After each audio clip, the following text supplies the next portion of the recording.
Cold silence, buzzing lights overhead. A hallway painted the color of old paper. Time doesn't move here. It holds its breath. Somewhere, a clock ticks like a metronome for the dead. A door unlatches. It's not pushed open. It's unlocked. From the inside, a woman steps out. Black robes, polished heels, not hurried, not hesitant. She knows the rhythm of this place. She wrote it. Judge Hannah Dugan glides down the staff corridor behind courtroom C. No aides, no bailiff. Just the quiet whine of rubber soles on tile. Down the hall, two men enter from the Jefferson Street security checkpoint. Dark suits, neutral ties. Warrant folder in hand. They don't need to introduce themselves. They are ICE, and they are here for someone. Eduardo Flores Ruiz, Mexican national. 3 charges of domestic battery, flagged for federal removal. They know the routine.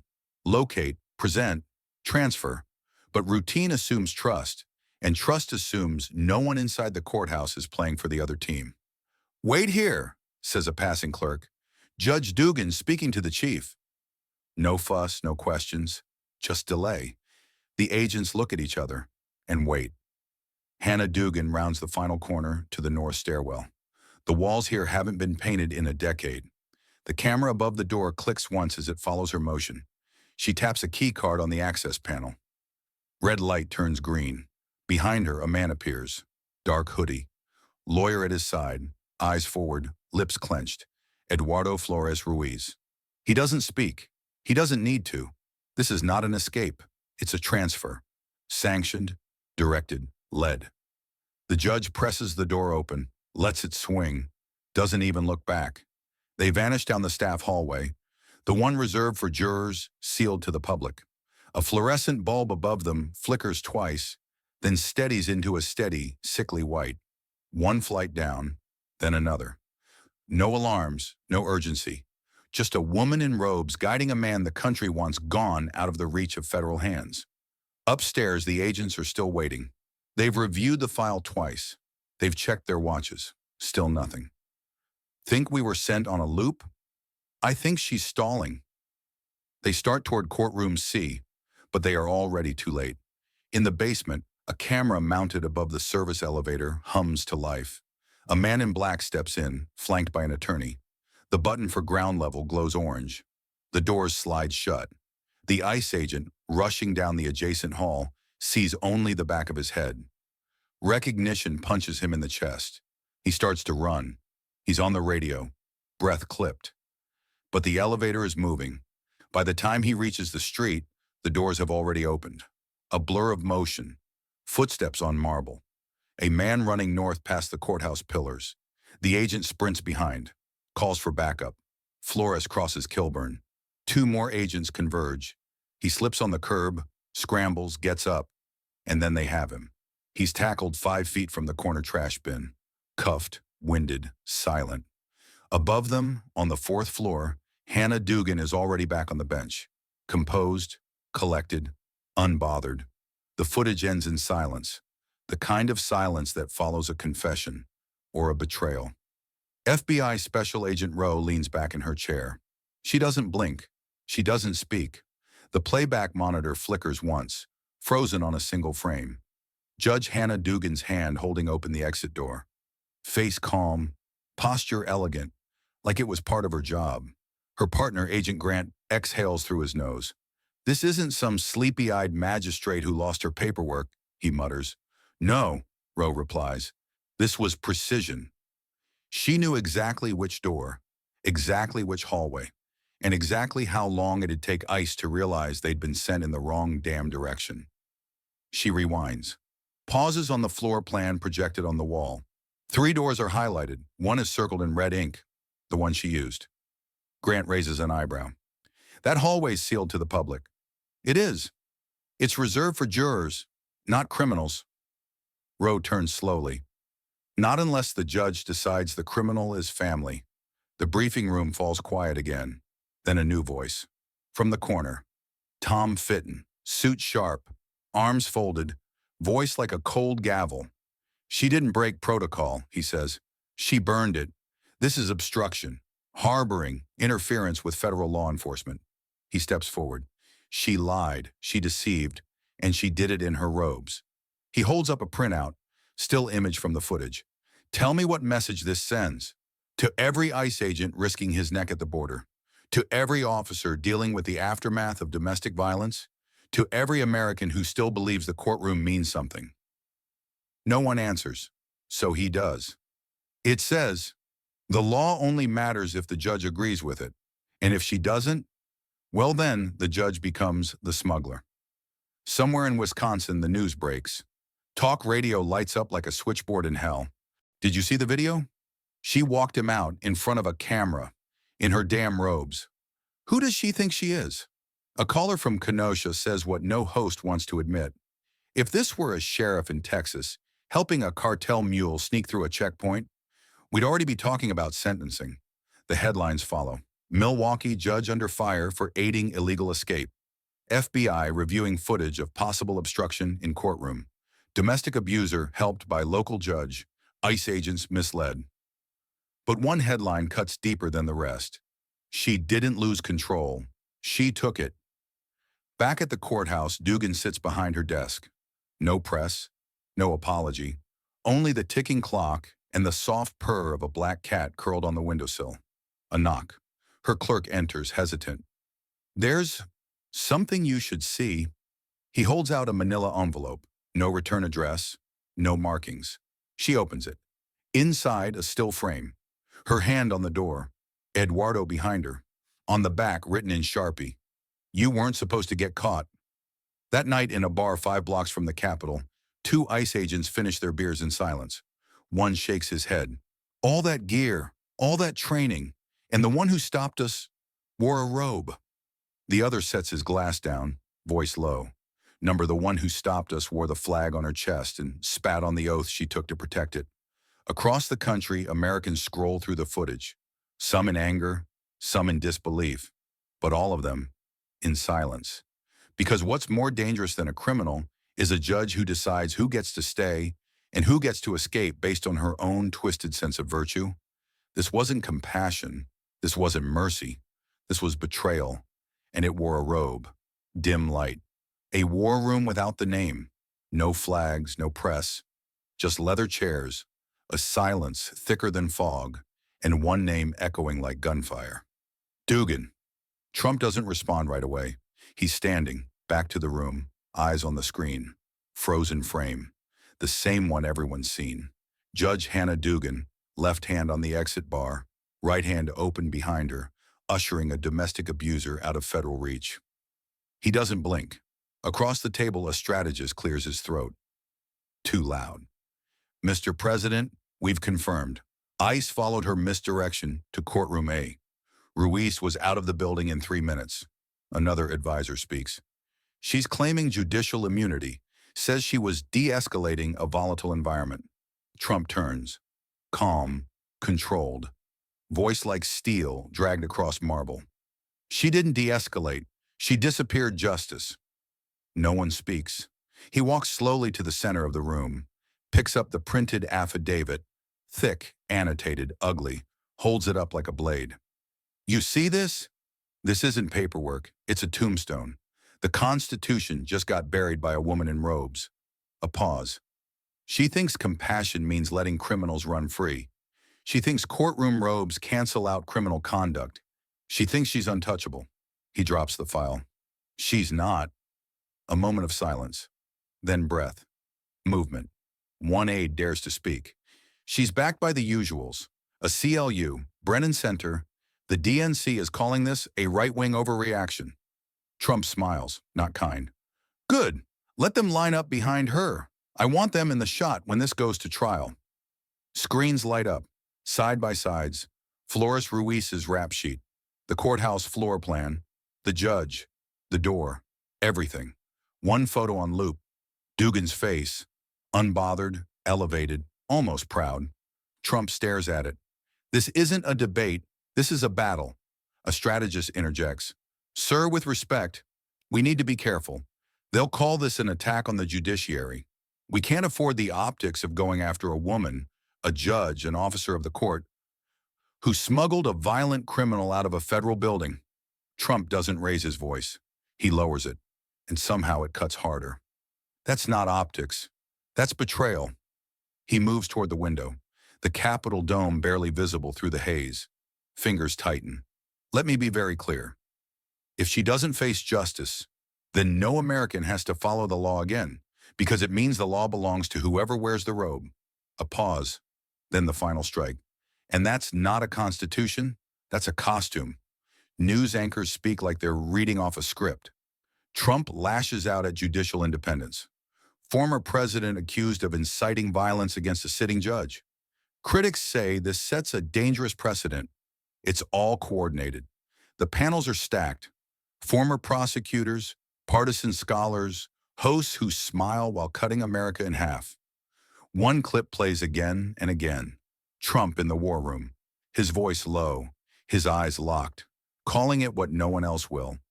She didn't de-escalate. She disappeared justice. A protest swells outside a courthouse in Portland. Handmade signs rise into the wind. Compassion is not a crime. Hands off our judges. Truth is resistance. The chants aren't angry. They're rehearsed. Each phrase designed to fit on a t-shirt or a fundraiser email. Inside the media echo chamber, a phrase takes shape. Moral disobedience. They don't say obstruction. They don't say aiding a fugitive. They say courage. In a D.C. meeting room, Trump watches with arms crossed. He's silent as the video plays. A New York Times op-ed is being read aloud. When institutions fail to protect the vulnerable, it falls on individuals to act. Judge Dugan understood that. The aide reading it lowers the paper, hesitates. She's being called brave. Trump doesn't move. His voice lands like a dropped anvil. They've done it before. He lets the silence hang. Turned every act of betrayal into a poem, wrapped cowardice in velvet words. They called rioters mostly peaceful. They called lockdowns necessary compassion. And now they call a judge smuggling a violent criminal out of her courtroom. Moral disobedience? He laughs, quiet, bitter. This is not morality. This is malpractice. He steps toward the table, picks up a report, thin folder, short summary. Inside, photos, police records, court transcripts, all centered on one name, Eduardo Flores Ruiz. He spreads them out like cards on a war table. This man didn't need compassion. He needed handcuffs. A comms director chimes in. Mr. President, the public's split. Some see Dugan as standing against federal overreach, especially independents. Trump shakes his head. They're not independent. They're confused because no one said it plain. He looks up. So say it. He turns to a speechwriter. You want the line? Here's the line. He leans in. Compassion without law is just preference. And preference is the playground of tyrants. Silence. Then pen hits paper. Another aide tries to shift the tone. If we pivot to immigration policy, we could frame this as part of a broader reform message. Trump cuts him off. We don't pivot, we punch. He walks toward the far end of the room. A screen glows faintly behind him, still paused on Dugan's exit. They think they've trapped us in a moral dilemma, as if our only choices are cruelty or surrender. He turns, voice cold and final. But law is not cruelty, and surrender is not compassion. There's a map on the wall, not of a battlefield, but it might as well be. District courts, counties, cities marked in red, blue, and gray, pockets of resistance, sanctuary zones, places where the law has become a suggestion. Trump stares at it. You want to know what a failed state looks like? It starts here, with one judge, one hallway, one door held open. He turns, and before you know it, the law is nothing but a backdrop, a propriedade, and the actors on stage, they rewrite the script in real time. He points to Milwaukee. That door Dugan opened, that wasn't a door. It was a message to every criminal alien in America, to every cartel watching us, to every activist judge looking for applause instead of truth. A pause. The message was simple. We'll protect you, even if we have to lie for you, even if we have to betray the country that gave us the bench. A military veteran in the room shifts uncomfortably. Trump sees it. This isn't about immigration. This is about inversion. He raises his voice just enough. Up is down, right is wrong.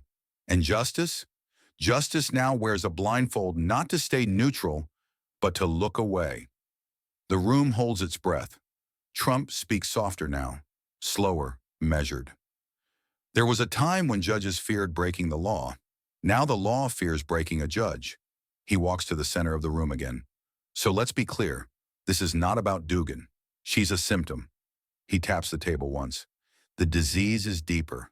An aide asks, careful, what do we tell the American people? Trump doesn't hesitate. We tell them the truth, that their country is under internal siege, that the robe no longer guarantees justice, that mercy, when misused, becomes a weapon against the innocent. He lifts the file again, the one with Flores Ruiz. And we remind them of this. This man didn't just beat women, he beat the system. He sets the file down, flat. With her help. A silence longer than strategy. Then he speaks again. We're not at war with the judiciary. We're at war with the parts of it that forgot what justice is. He turns to the comms director. I want every American parent to hear this. If the courts won't protect your family, then someone has to, and I will. He walks to the window. The sky outside is gray, not stormy, just heavy, like something's coming. This isn't just about a judge. It's about who gets to define right and wrong. And I'll be damned if we let people who don't believe in borders, in law, in family, write the next chapter of this country. He doesn't raise his voice. He doesn't have to. The room is dead still. We do not surrender. We do not forget. We do not apologize for defending what is ours. He turns away from the window. His eyes lock with the room. And starting now, we take it all back. Flashbulbs. Steps echoing down marble. Metal detectors chirping under tension. And the sound of silence that only comes when everyone's waiting for someone to fall. The hearing room is federal. Clean. Cold. Neutral by design. But that lie has long collapsed. Judge Hannah Dugan enters first. Black robe. Straight spine. A face that says, I belong here. A walk that says, you don't. Across the chamber, Donald J. Trump is already seated. No smile, no entourage, just presence. Enough to tilt the room on its axis. He doesn't look at her, not yet, but she looks at him. The stare of someone who still believes she can out-argue gravity. A federal officer calls the room to order. Cameras are allowed. Everyone wanted this to be public. Trump insisted. Because this wasn't a trial, it was a confrontation. A prosecutor stands, outlines the facts. The footage is clear. Judge Dugan knowingly directed federal agents away from their target, then used her access to move a fugitive through a non-public corridor. The man in question has a violent history, a standing deportation order, and now, a judge's fingerprints on his escape. No spin, no drama, just stone. Dugan's lawyer rises, refined, polished, paid for. He doesn't deny the facts, he reframes them. Judge Dugan acted in the interest of court safety. She feared a confrontation between ICE and a foreign national inside the courtroom. She used discretion, not deception. He glances at her. She nods. Then Trump stands. No one expected him to speak, but no one stops him. He walks slowly to the front, picks up the evidence packet from the table, holds it like a ledger of betrayal. I've seen many things in my life, wars, trials, but nothing prepares you for watching a judge turn justice into a costume. Eyes locked on Dugan now. You wore that robe like it made you untouchable. Turns out you should have worn armor. The room freezes. Dugan exhales, but her chin stays high. Trump keeps going. This wasn't discretion, it was sabotage. You didn't de-escalate conflict. You redirected it. From the courtroom to the streets, screens flash on around the country. Cable news cuts the feed live. Clips surface within minutes. Trump confronts Judge Dugan face to face. Should have worn armor, the quote heard round the nation. It surges. Shock, outrage, and something more dangerous, clarity. Back inside, Trump circles the chamber, his voice cool but slicing. Justice is not blind anymore. Justice watched. Justice moved the door. Justice misled the agents. Justice helped him run. A pause. So maybe justice isn't blind. Maybe justice is complicit. Dugan adjusts the mic. Her voice doesn't tremble. She's practiced this moment in the mirror, in press statements, in every interview where no one dared ask the second question. I acted on instinct, she says. I acted to protect the courtroom, to ensure that no one would be harmed. She pauses, measuring her words. Each one tailored for applause. Each one dipped in the language of virtue. We have laws, yes, but we also have humanity. And in that moment, I chose humanity. Silence follows. Not the respectful kind. The kind that asks, is that all? Trump doesn't flinch. He doesn't look at her. He looks at the gallery, at the cameras, at America.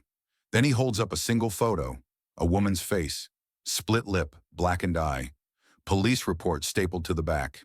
He sets it down. Then another. A second victim. Different woman. Same man. Eduardo Flores Ruiz. He doesn't speak yet. He lets the silence shift. Let it get heavier. Let it hurt. Instinct, he says finally. You acted on instinct? He looks at Dugan now. Not like a politician. Like a father. Like a man who's seen too many folded flags. Too many broken lives. Too many officials hiding behind noble words and empty robes. You didn't act to protect the courtroom. You acted to protect the narrative. Dugan starts to object. Trump raises a hand. I let you speak.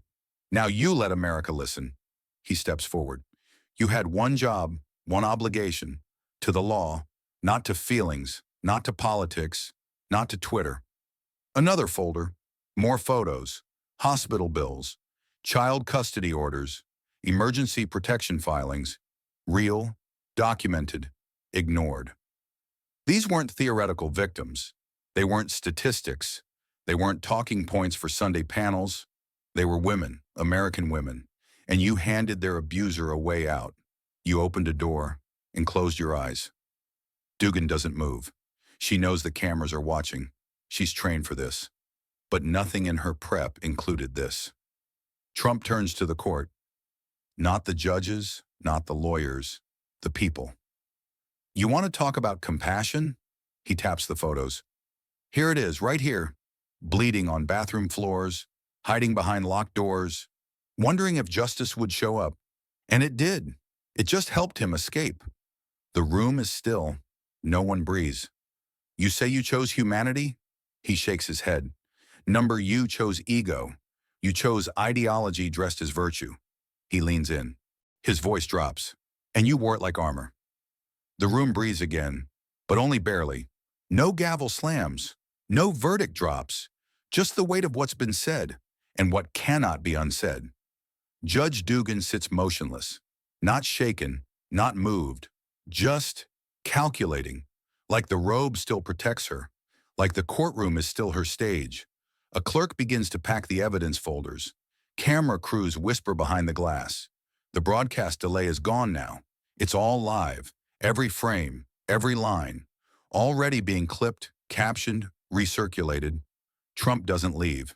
He stands still, facing the bench, facing the robe, and then he speaks, quietly. You believed the robe was sacred.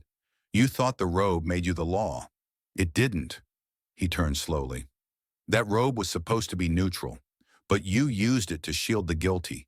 You wore it like armor, but it was never armor. It was a flag, and you dragged it through the dirt. Dugan raises her chin. She's about to respond, but he cuts through first. Justice is not blind. Justice is watching, and the country is watching justice. There's a pause in the chamber, the kind that doesn't end. It just suspends everything in the air, until the sound of a single phone buzz breaks it like a pin to glass. Outside, cable news explodes. Tweets detonate across timelines. The quote floods the zone. You wore that robe like it made you untouchable. Turns out you should have worn armor. Followed by, justice isn't blind. Justice is complicit. And then the hashtags hit. One word, in all caps. Robe down by nightfall, protests ignite. Not just in Wisconsin, everywhere. Some for Dugan, many not. But no one can look away anymore. A reporter asks outside the courthouse, Mr. Trump, Do you consider this a victory? He pauses, then answers, no side has won. Not yet, but the tremors are building. The reporter blinks. What comes next? Trump looks past him, at the sky, at the horizon, at whatever this country still dares to believe about itself. Truth, with teeth. Later that week, an op-ed runs in the Federalist. We used to believe in blind justice. Now we realize the robe was never blind. It just didn't look at us. The final line reads, if robes can be weaponized, then justice must be armed. And in the war rooms, red states, blue states, capital cities, a new map is drawn, not of districts, of battle lines, because this was not the end, not the climax, not the reckoning, really, just the moment we realized it was never about law. It was about who survives the silence that follows,